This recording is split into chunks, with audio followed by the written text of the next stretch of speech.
policy. If the 2 million we allow a year isn't enough, then what is that? 2,000, 100,000, 3 million. What is it to create, What was your name? Ira Harris.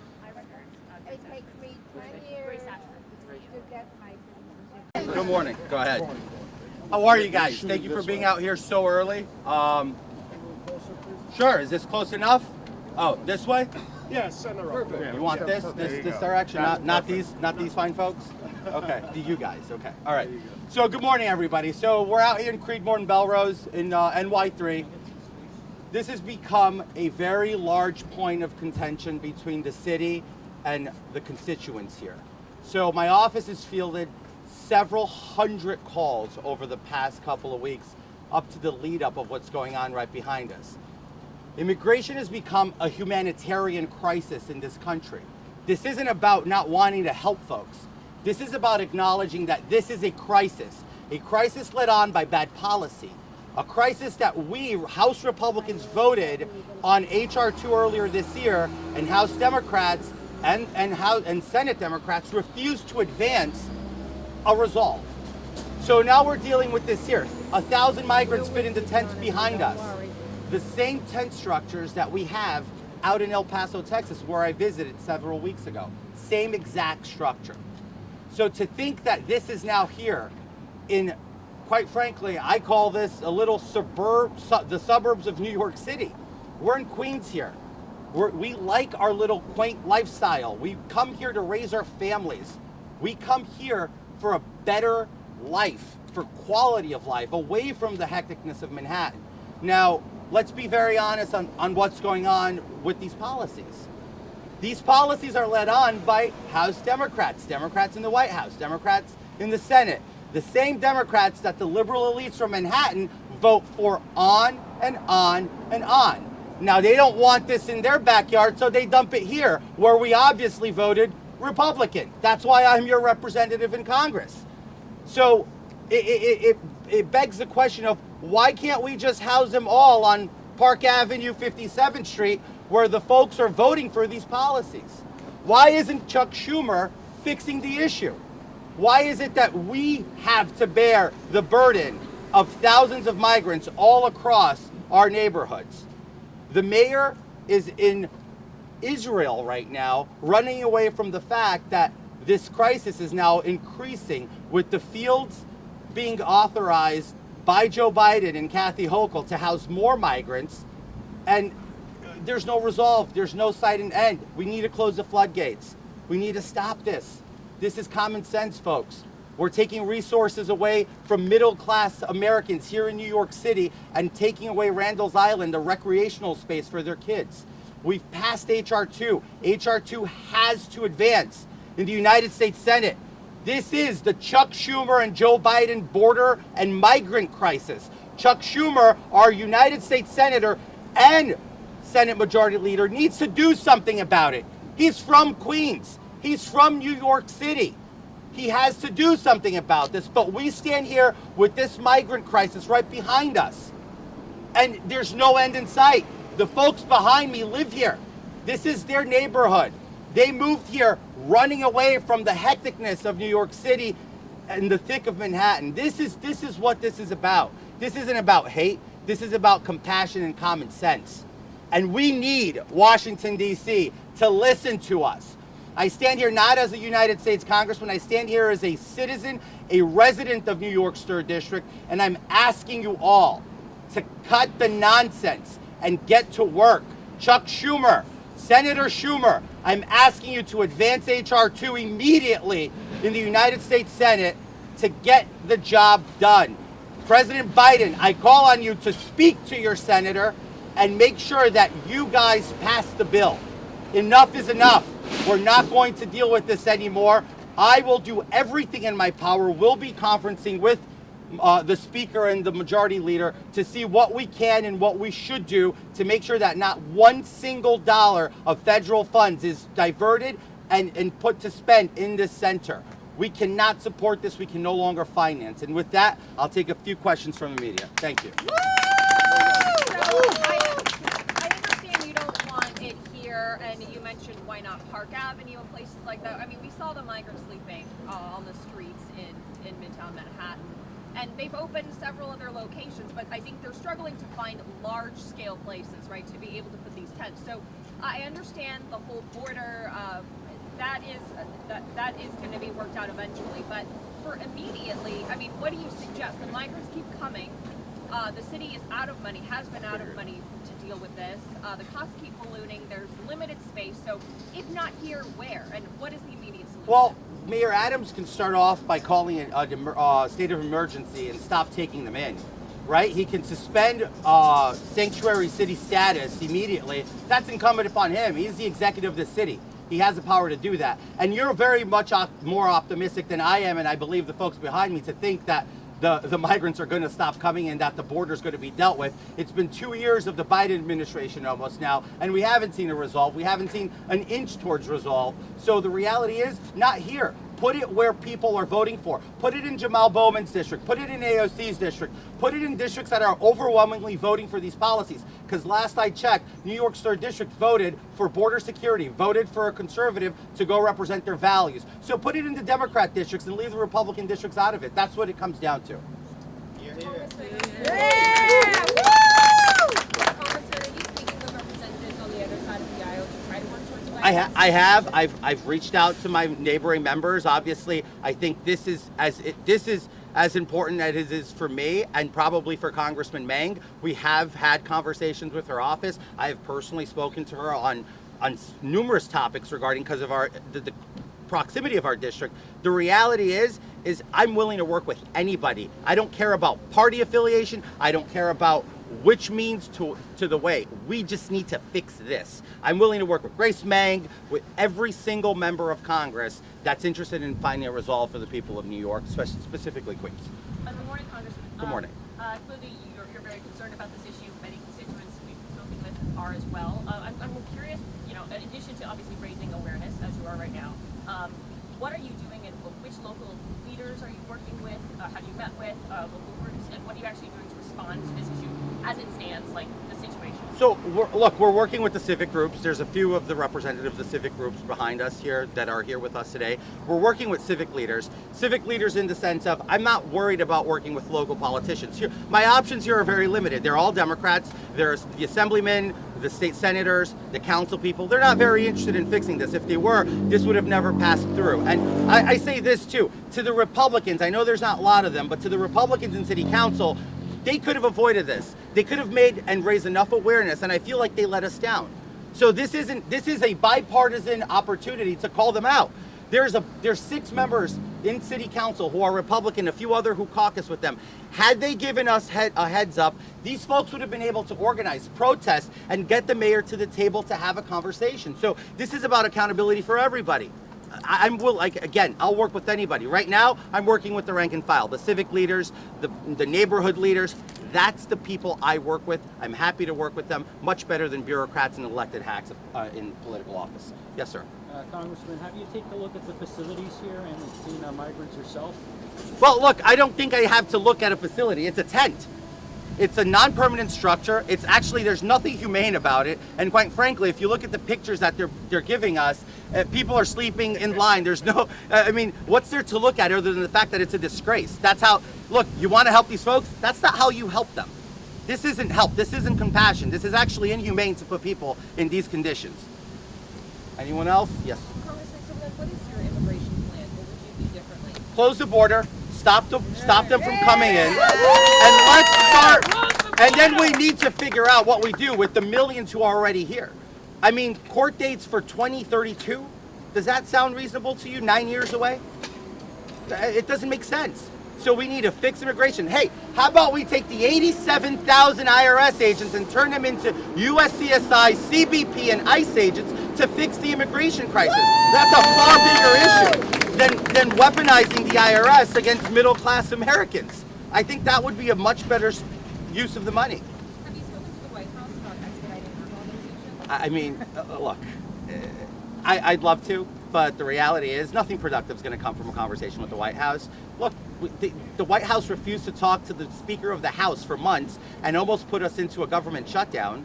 And they continue now to refuse to discuss with us, even as appropriations approach. So it's not really a productive White House when they're really choosing partisan lines and not really working towards a common ground resolution. Look at the policies that I've put out. I'm very common sense when it comes to policy. I don't think that we should, there's no way, and maybe some people will disagree, but there's no way you can tell me we're going to deport every single one, 6, 7, 8 million people. That's not feasible. We can't afford it. But we need to close the floodgates. We need to answer and figure out the issue that's already at hand. We need court dates. We need more judges in the immigration courts to be able to address this issue because it's out of control. It's spinning out of control.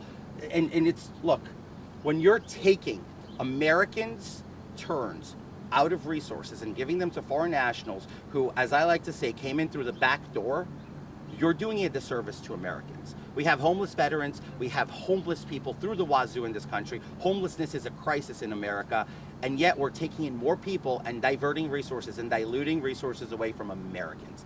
That's the message there. That's the issue at hand. Where do you stand on expanding work authorization?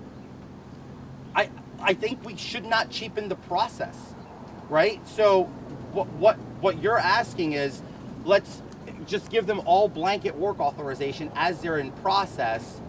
Oh, because that's going to burden less the government. The problem is you're going to create competition with American citizens who are already struggling to put food on the table and to find jobs. So you want to add millions of people to the workforce and take away from Americans. Again, we're taking away from our own, from legal residents, from American citizens, people who have a right to be here. I'm not saying asylum seekers don't have a right. I'm compassionate to asylum. I'm compassionate to immigration. This country was built on immigration. If you look behind me, we're a very diverse group.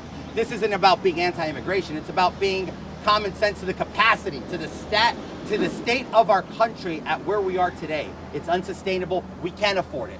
But what do you say to migrants who have actually come here seeking asylum, found themselves sleeping on, benches, etc. Court dates in 2032. When I visited the southern border, I spoke to 3 gentlemen who came up through Venezuela. On their account, they said they walked here through the jungle, and it was a month's mission. I was impressed that it took a month from Venezuela to the United States on foot. I don't think I can make it to Connecticut on foot in a month, but that's just me. The reality is, I asked them, was it worth it? They said, anything is worth it compared to the situation they found themselves in. And when you think about that, you're just like, what horror is this person running away from? But the reality is, it can't be this way. I always ask them this one question. When somebody visits your home, back home, wherever you came from, do you like them to come in through the front door, or do you like them to jump through the window? And they always say, of course, the front door. I'm like, then why'd you jump the window? Why'd you come in through a non-port of entry? Why did you climb the fence? Why'd you swim over the Rio Grande? That's not our main door. You can present yourself at the border, at a gate, at a processing center, and plead your case there. But they know that through the legal system and through the appropriate ways, their chances of getting in here is very difficult. That's why a vast majority, I'm not going to give numbers because I don't have them off the top of my head, but a vast majority of the folks coming in get their asylum claims denied. I mean, I was being bullied by my neighbors, not an asylum claim, and I've heard that excuse many times over. Oh, they said they were going to kill me if I didn't move. That's not asylum. I mean, that's a dispute, a civil dispute that should be resolved through the courts in these countries. So my message is, stop coming. There is no magic money tree here. There is no magic house here. You're not going to walk in and have your life change. You're going to go through hard times. And if you have small kids, you're going to put yourself and your kids in harm's way. I always stress this. Do not make the journey. I don't want to wake up and see kids floating upside down with their lives lost in the Rio Grande, or families killed in container trucks. That's inhumane. That's a disgrace. That hurts me. It's hurtful to see. Congressman, I want to expand on that question. Can you speak up? How are you, for the migrants here, what type of services are you for, and what type of policies would you for that goes here right now? Can you expand on that? The policy as it stands and the process as it stands, we just need to expand the system so that we have more judges, more agents to process them. We're not changing the process, we're not changing the policies. We're just expanding the personnel. So like I said earlier, take the resources out of the IRS and put them in USCSI, put them in CBP, put them in ICE. That's where the money should be. That's where the crisis is. It's not raising taxes and being tax hawks and collecting and arming the IRS. That's not where the money should be going. Last question. Congressman, have you spoken to the White House about this issue? And when was the last time that you spoke to President Joe Biden or anyone in the Biden administration? I think I answered you that question earlier. I have not spoken to the White House, other than probably getting White House passes for my constituents to visit the White House, but I have not had any meaningful conversation with the president. I have not had any meaningful conversation with the White House. I leave that to leadership. That's their role. I follow the guidance of the leadership in Congress. All right. Thank you very much, everybody, for being A here. speaker on our behalf. Sure, absolutely. Please. He's running for city councilman. Go ahead, sir. Hey, good luck. Yay, Jonathan! Woo! My name is Jonathan David Rinaldi. I'm running for City Council for District 24. Let's be clear that it was City Council that voted to make New York a sanctuary city. And we got to stop using these words like migrants. What this is Cloward and Piven. This is a plan to overload the welfare system, to crash our economy, to bring us into a Chinese social credit system. I mean, we're not stupid. I mean, at the end of the day, they're constantly using and tugging on our heartstrings like we're supposed to care about these people. When they built the military barracks right here with men across the street from where my daughters play softball. They are making our cities unsafe, and they are going to crash the budget of the city on purpose so that they can come in with their government checks, when they can come in, force us to wear masks, force us to get vaccinated, all before the election that's going to happen in November. This is extremely important, and we have to be aware that in my district in 24, the next time I hear of a bus coming, I'm going to park my car and bring the people and stop them. Because right now, my daughters can't walk down these streets. There's 1,000 men with e-bikes. Where are they getting the money for this stuff? Who's paying for this stuff? It's going to be us through our property taxes, through Local Law 97, through the ending of Section 9. This is Queens, New York, and we're done with this. And we know what these people are doing. And stop calling it migrants. This is human trafficking. This is child trafficking. On Jamaica Avenue, there's open-air prostitution. At Park Central Hotel, we have young kids. We don't even know who they're with. We don't know where they're coming from. I don't support child prostitution. I don't support child trafficking. And we got to call this what this is. And it's not happening in New York anymore. And I'll take any questions if you'd like. Okay. Well, thank you so much. Thank you very much. Thank you, guys. Jonathan! Thank you. Good job, Jonathan. Good luck to you, sir. Great work. I didn't get anything done. That's for sure. Can you spell your name? Gina. Your last name? Quinn. So what's your thoughts of Congressman Santos having this speech in front of the Creedmoor Center in response to the migrant situation? I'm happy that he had the decency to come here and speak out. How is this situation affecting you? You live around this neighborhood? I live in Belrose, yes, and it's affecting everybody. We're afraid. People are having anxiety. People aren't sleeping at night. I mean, this is not fair. We're taxpayers here. And how have you been involved? Were you in the protest last week? I've been to every protest. So what do you think? What exactly would you want to see happen? They need to take this out of here. This is a residential neighborhood. I don't care. Put it somewhere else, but not here. And you were talking to the last person. What is your concern about the national immigration crisis? They need to close the borders immediately. Do you have anything else you want to say? No, I'm just very concerned when school starts September 7th for our children. We're worried about our seniors, our SNAP program, the field for Little League. This is not a place for this. All right, thank you. Thank you. Ma'am, can you spell your name? Gina. Your last name? Quinn. So what's your thoughts of Congressman Santos having this speech in front of the Creedmoor Center in response to the migrant situation? I'm happy that he had the decency to come here and speak out. How is this situation affecting you? You live around this neighborhood? I live in Belrose, yes, and it's affecting everybody. We're afraid. People are having anxiety. People aren't sleeping at night. I mean, this is not fair. We're taxpayers here.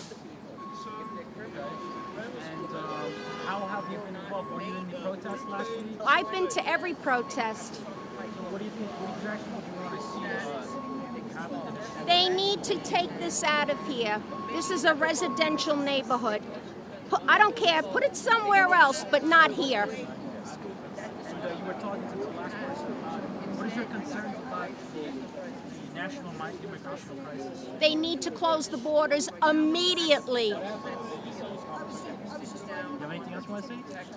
No, I'm just very concerned when school starts September 7th for our children.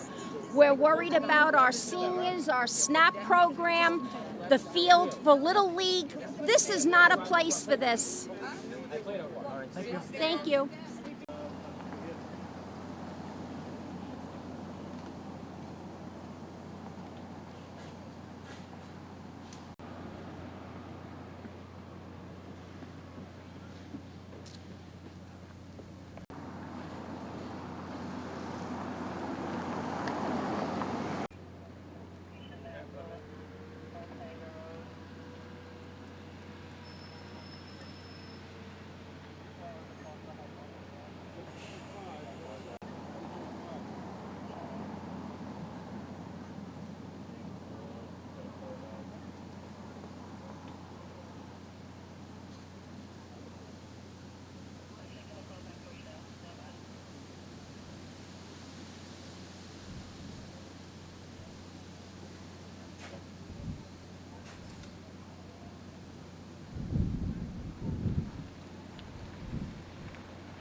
Can you spell your name?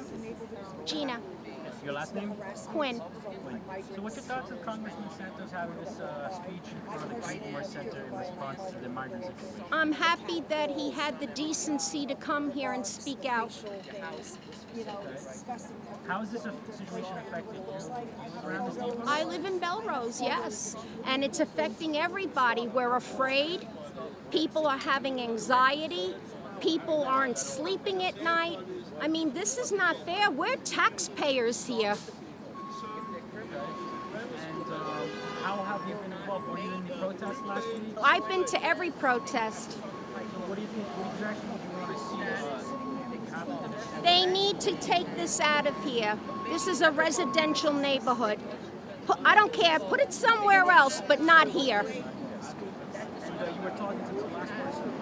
What is your concerns about the national immigration crisis? They need to close the borders immediately. Do you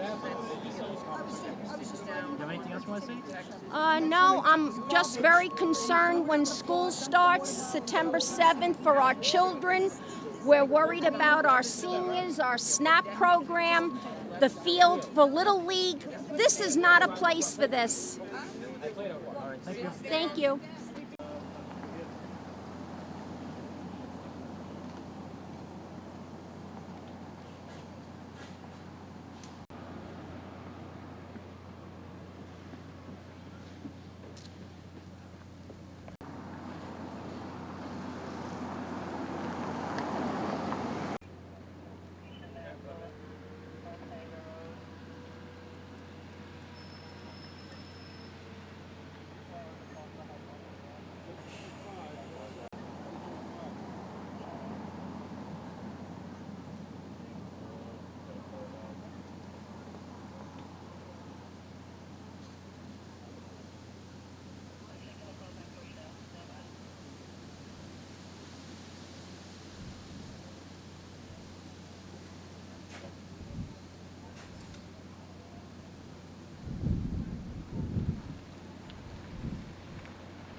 Abbott has to deal with. So I'm not mad at him. I resent him for sending them here. Send him to California. Newsom loves them. New Yorkers are not. We're touch and go on that stuff.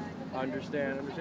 A lot of people in the community wish that some of the resources go more to homeless and helping the people out here. Do you support any federal programs to help with increasing help for homeless? Absolutely. Look, homelessness is a disgrace and it's immoral. And the United States should not have the homeless population it does. We're the superpower of the world. Why is our homeless population so large, right? So I think we need to work towards that. We need to work towards making sure that our programs are properly funded to take care of our own, and we need to stop diverting funds to take care of the world's problems. So that's how that works for me. Understand.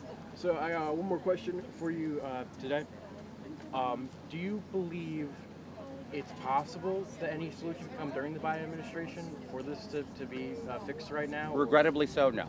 You don't believe so? I do not believe so. I don't think it's in the interest of this administration to actually have any meaningful policy change for the border. What do you believe was their goals, I guess, to follow up that? Oh, I don't know. I think that's better reserved for somebody like Richie Torres or Jamal Bowman, because they're the ones who voted for all these policies, and last Congress helped Joe Biden, maintain his entire policy. We're just trying to. This Congress right now, we're just mitigating damages, right?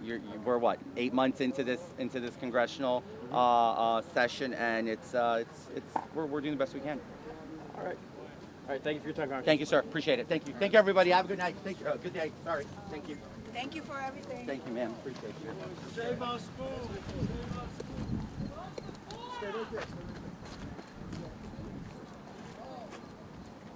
our school.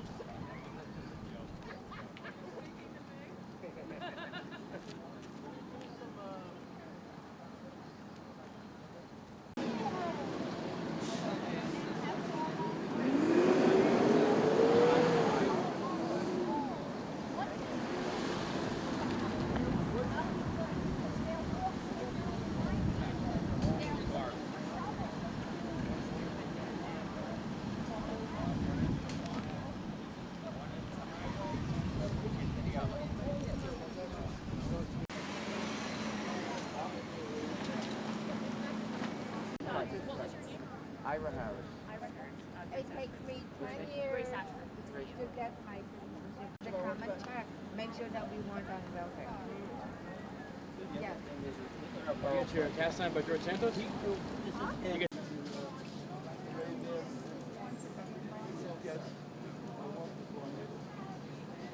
There are a lot of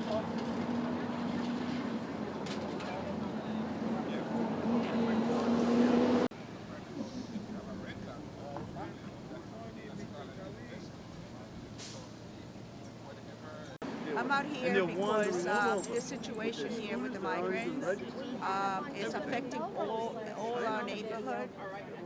We have a school across the street. We have a park. The kids come. The Prella field has been closed because their parents are afraid with the migrants here. It's only men in there. They're all over the street. They're going into neighborhoods and just looking into driveways, and they ride their motorcycle or their motorcycle up and down, scooters, and running up and down, and the police doesn't do anything about it, and we're not allowed to say anything about it. We moved here to raise our children, to have a better, community than living in Manhattan. And this is being destroyed. Our community is being destroyed. I'm not the only one that feels like this. Everybody that lives in this neighborhood has come out and picket, against this. But they're not doing it. The mayor is not doing anything about it. He could stop from people coming in. He refuses to let them stop it. And this is coming out of our pockets. They're getting free everything. There are parents, there are single parents that can't afford to buy supplies for their children, yet they're getting everything. There are parents that are being denied money for their children to go to college, but they're getting free college education, the ones that are here.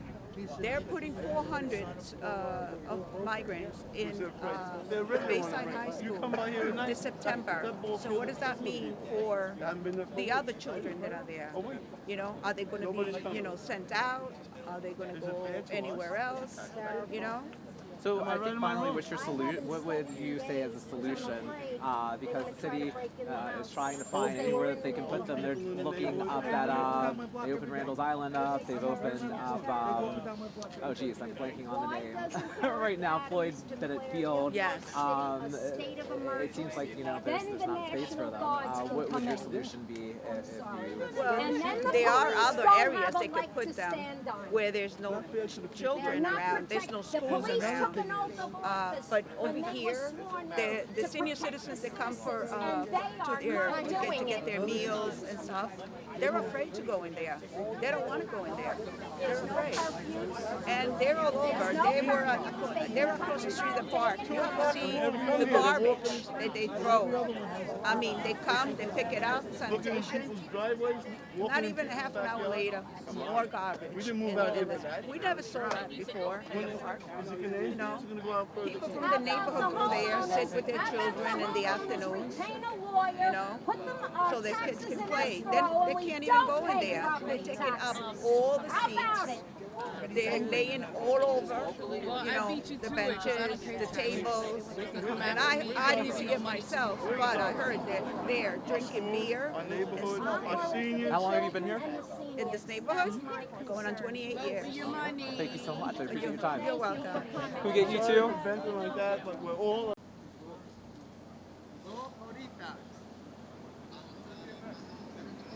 Okay. El mechanism.